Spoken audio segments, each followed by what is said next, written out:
বাসমতি চাল রেখেছেন, বাসমতি চালটাতে ইঁদুরে অথবা বিড়ালে বিষটা ছাড়ছে, কাজটা কি ঠিক হলো? বিড়ালে বিষটা ছাড়লে সেটা ওয়াশ করে আপনি খাবেন? চট্টগ্রাম নগরীর বিভিন্ন এলাকার নিয়মিত বাজার তদারকি অভিযানে অনিয়মের দায়ে ফাঁসকান প্রতিষ্ঠানের মোট 1,67,000 টাকা জরিমানা গজ্জি জাতীয় ভোক্তা অধিকার সংরক্ষণ অধিদপ্তর। ফেলবেন না, এটা সবটা খাওয়াই দিবেন। রবিবার জানুয়ারি 11 তারিখ চট্টগ্রাম বিভাগীয় ও জেলা কার্যালয়ের যৌথ উদ্যোগে এই অভিযান পরিচালনা করা হয়।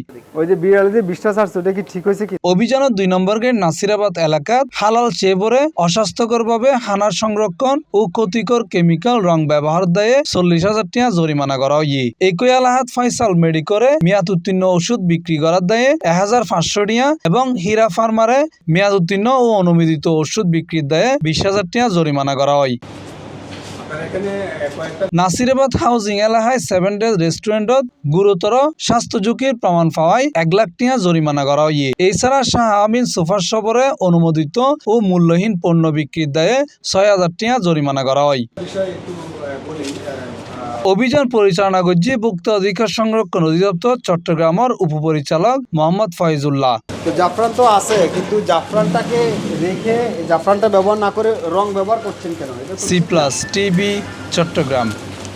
জাফরান আছে, জাফরান ব্যবহার করবেন।